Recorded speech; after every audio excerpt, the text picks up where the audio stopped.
विलक्षण जी। देखिए, अब तो लंका योद्धाओं से खाली हो चुकी है। मेरे ख्याल से तो अब रावण के सिवाय लंका में बचा ही कौन है? वही कमंडी रावण लंका के अंदर बचा हुआ है। कल के लिए करिए, तो ठीक है, कल का आने दीजिए, हम भी उनके स्वागत के लिए तैयार हैं। कल का करिए।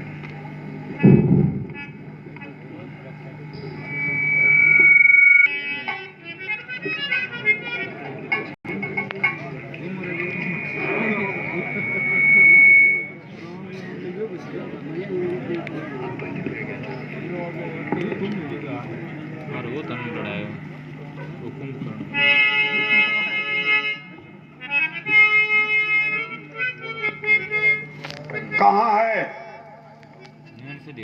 वो वनवासी? किस गुफा में छुपा बैठा है? कब तक छुप के बैठेगा? कब तक प्राण बचाएगा?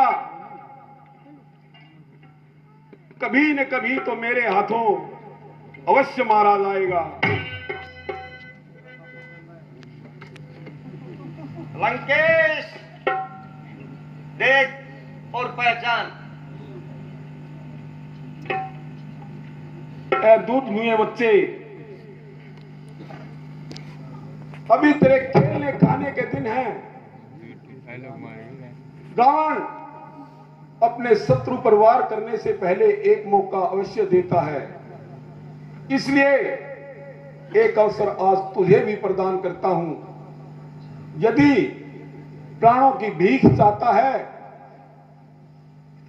तो घुटनों पर बैठकर मुझसे प्राणों की भीख मांग ले, अन्यथा युद्ध की अग्नि में, मेरे क्रोध की अग्नि में झोंक दिया जाएगा। मैं भी तुम्हें एक मौका देता हूं। अगर तुम्हें अपने प्राण प्यारे हैं तो यहां से निकल जाओ।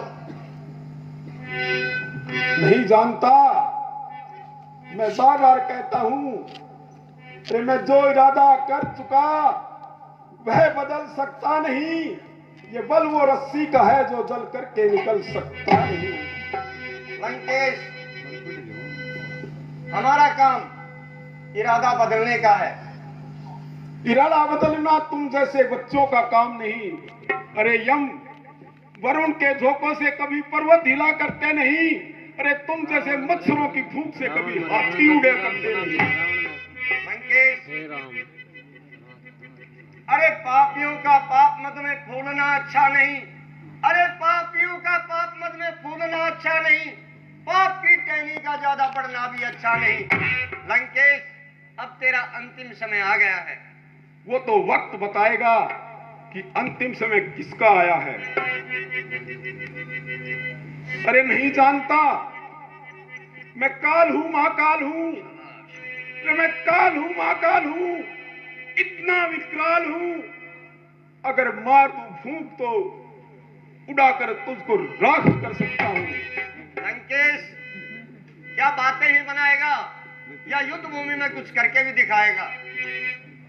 अरे युद्ध भूमि में योद्धा तो हाथ दिखाने ही आते हैं, तुम्हारे की तरह बिल में छुपने के लिए नहीं आते। लंकेश, ज्यादा वार्तालाप करने का समय नहीं है। जो कुछ करना हो तो कर दिखाओ।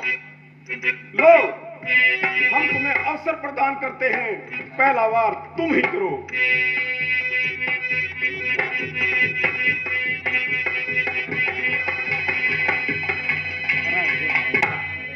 कुलघाती आज फिर मेरी नजरों के सामने आ गया।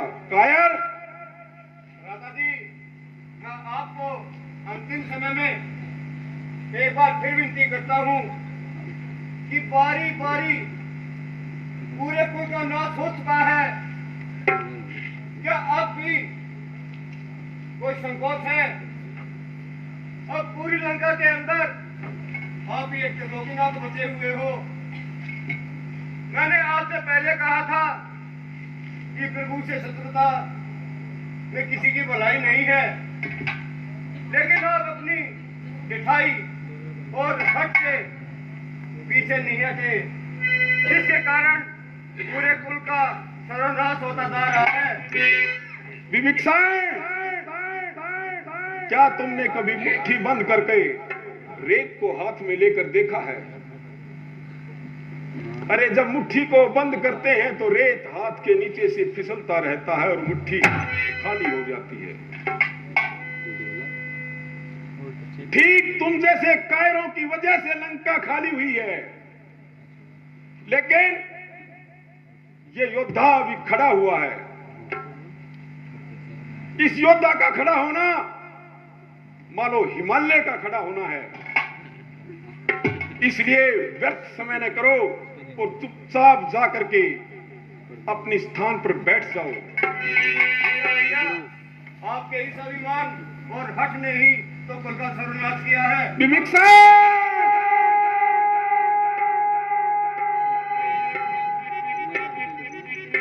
चल रे वनवासी, अपना वार करके देख ले और आजमा ले कि तेरे तुनीर में आज कितने वाण हैं।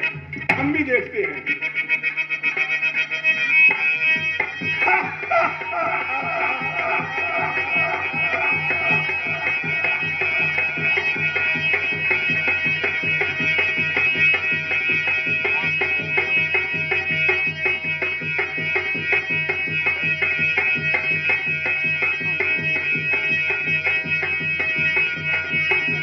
अरे हम तो शस्त्र तक नहीं लाते।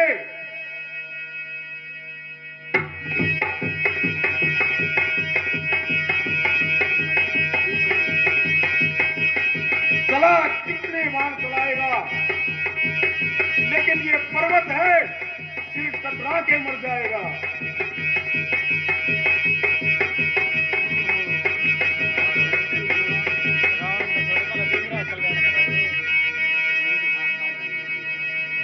विभीषण जी, क्या हुआ वनवासी? देखिए, गए? मैं इनको एक शीश को उतारता हूँ और 10 शीश पैदा हो जाते हैं।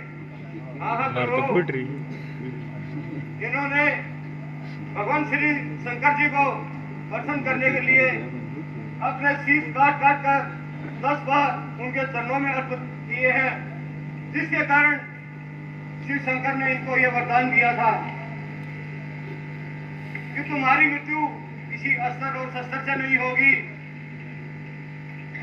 तुम्हारी मृत्यु तुम्हारी नाभि के अंदर होगी, ना ही तुम्हारी गर्दन कटने से होगी, ना ही तुम्हारी गर्दन कटने से होगी। आप अग्नि बाण चलाइए और इनकी नाभि में जो अमृत कुंड है उसको सुखा दीजिए।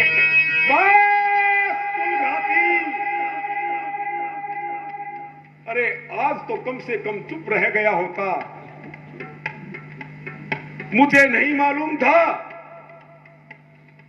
कि गिरने की एक सीमा होती है, कि तुम इस हद तक नीचे गिर जाओगे कि अपने भाई का भेद तक शत्रु को बताओगे।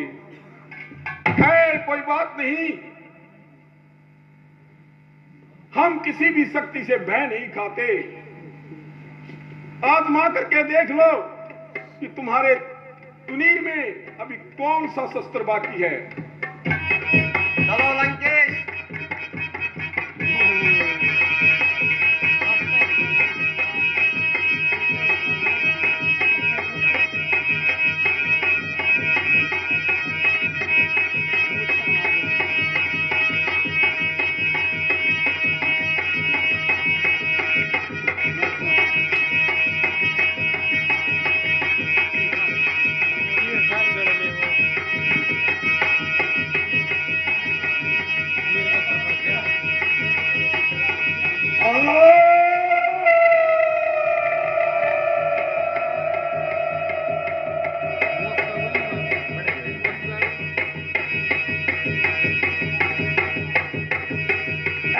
घाती विविक्षा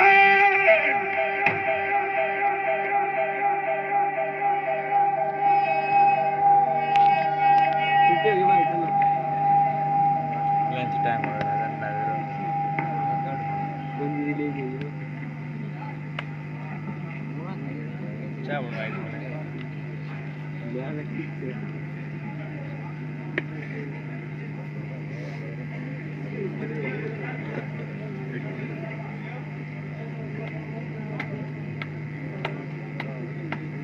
Bueno, ver, cuma dulu ya terus.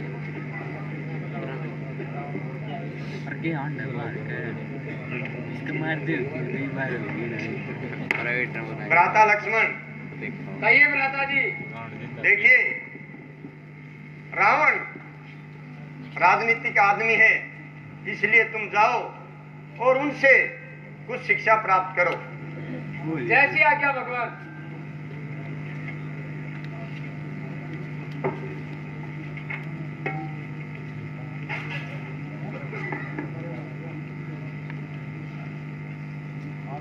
हे दशानन, लक्ष्मण का प्रणाम स्वीकार हो।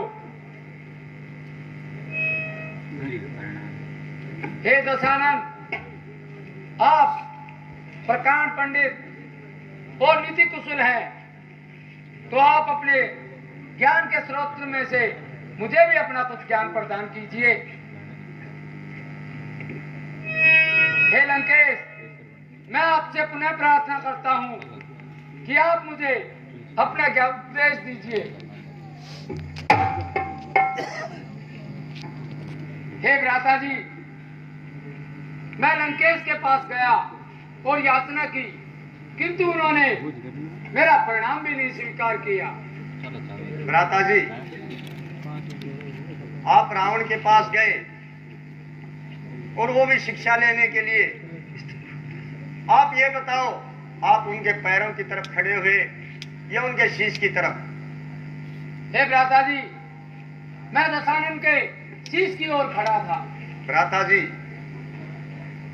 जब हमने किसी से शिक्षा लेनी होती है तो उनके चरणों में रहकर ही शिक्षा प्राप्त की जाती है। इसलिए तुम दोबारा जाओ और चरणों की तरफ खड़े होकर के उनसे कुछ ज्ञान प्राप्त करो। जैसे आज्ञा भगवान।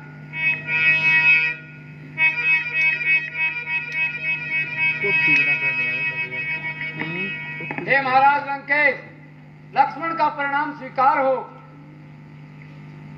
यशस्वी भाव, तुम्हारा यश संसार में खूब फैले। हे महाराज लंकेश, आप नीति निपुण, प्रज्ञान पंडित और ज्ञान के भंडार हो, इसलिए मुझे अपना कुछ उपदेश दीजिए। हे लक्ष्मण, जानते तो तुम भी सब कुछ हो, लेकिन फिर भी याचक बनकर आए हो, तो खाली हाथ तो तुम्हें नहीं जाने दूंगा। जितना मेरा अनुभव है उसके आधार पर मैं कुछ बात बताना चाहता हूं, लेकिन अपनी बात बताने से पहले मैं तुमसे एक वचन चाहता हूं।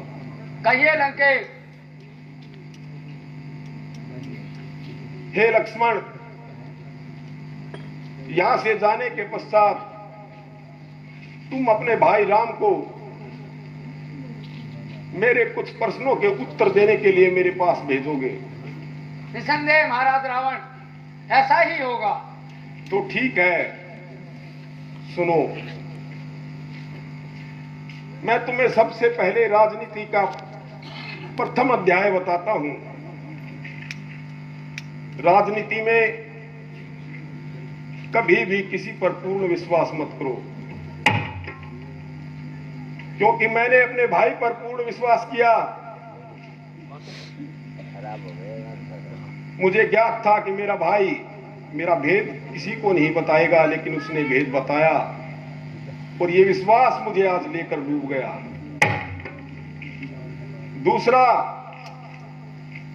आज का काम कभी कल पर मत छोड़ना, क्योंकि मैंने भी अपने 3 कार्य ऐसे सोचे थे जो खाली कल्पनाओं में बनकर रह गए। मैंने सोचा था कि पृथ्वी से लेकर स्वर्ग तक ऐसी सीढ़ियां लगाऊंगा कि इंसान को स्वर्ग जाने के लिए किसी प्रकार की कोई यात्रा न करनी पड़े, उन सीढ़ियों से चढ़कर स्वर्ग चला जाए। मेरी दूसरी योजना थी, अग्नि में धुआं न हो, जल में काई न हो। और मेरी तीसरी योजना थी कि कभी भी किसी पिता के कंधे पर उसके पुत्र की अर्थी न जाए। लेकिन वे मेरी तीनों योजनाएं कल पर छोड़ दी, और कल करते करते वो कल कभी नहीं आया। और मेरी अंतिम और सबसे महत्वपूर्ण शिक्षा, हे लक्ष्मण, अपनी प्रजा को हमेशा पुत्र के समान और अपने आप को जो भी सिंहासन पर बैठे उसे ये सोचना चाहिए कि ये प्रजा तुम्हारी संतान है। राजा और प्रजा में पिता और पुत्र का संबंध जब तक स्थापित नहीं होता, वह राज्य कभी नहीं फलता फूलता। बस यही 2-4 बातें रह गई थी, सो मैंने तुम्हें बता दी। अब आशा करता हूं कि तुम भी अपने दिए गए वचन की लाज रखोगे। ठीक है महाराज लंकेश, मैं आपके दिए हुए उपदेशों को अपने जीवन में उतारूंगा और उन्हीं के अनुसार अपने जीवन को गुजारूंगा। आपने मुझसे कहा कि आप अंतिम समय में भ्राता जी से भेंट करना चाहते हैं, तो मैं उनको आपके पास भेजता हूँ। अच्छा महाराज लंकेश, लक्ष्मण का परिणाम स्वीकार हो। तुम्हारा कल्याण हो। हे भ्राता जी, मैंने महाराज रावण से जो भी ज्ञान था वो प्राप्त कर लिया है, किंतु उन्होंने एक इच्छा रखी है। वो अंत समय में आपसे कुछ प्रश्न पूछना चाहते हैं, अतः आप जाएं और उनकी ये इच्छा पूर्ण करें। ठीक है भ्राता जी।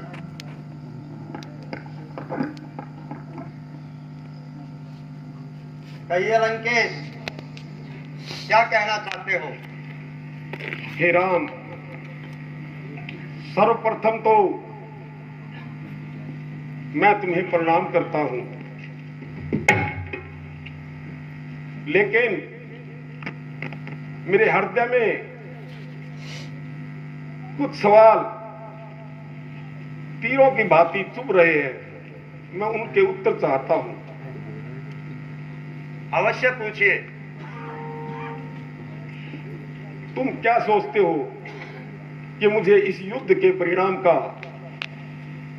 ज्ञात नहीं था? मुझे सब कुछ ज्ञात था, लेकिन मैं पीछे नहीं हटा,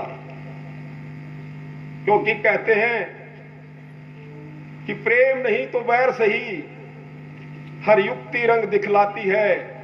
अरे उस नारायण में मन लगने से मुक्ति निश्चय हो जाती है। मैंने अपनी मुक्ति का मार्ग खोजा। मैं प्रेम तो कर नहीं सकता था, इसलिए बैर बढ़ाया। अब मेरा प्रश्न है कि बताओ, इतने लंबे इस संग्राम में आखिर विजय किसकी हुई? हे रावण, ये तो आप देख ही रहे हो, ये जीत तो मेरी है। नहीं, यहां मिथ्या नहीं। कैसे? मैं सत्य सुनना चाहता हूं। एक बार फिर सोच करके बताओ कि इस युद्ध में आखिर जीत किसकी हुई? हे लंकेश, ये तो सभी देख रहे हैं कि जीत किसकी हुई है। तो अब सुनो और फिर बताना। जब तक मैं अपने प्राणों पर खड़ा था, अपने पैरों के ऊपर खड़ा था, मैंने आपको अपनी नगरी के अंदर प्रवेश तक नहीं करने दिया। और आज मैं अपने इस तामसी शरीर का त्याग करके तुम्हारे धाम को जा रहा हूं, यदि तुम रोक सकते हो तो मुझे रोक करके दिखलाओ। तो बताओ विजय किसकी हुई? हे लंकेश, इसमें तो आपकी विजय हुई है। बस इतना ही सुनने के लिए ये प्राण अभी तक मुश्किल से रोक कर रखे थे। मेरा प्रणाम स्वीकार हो। जय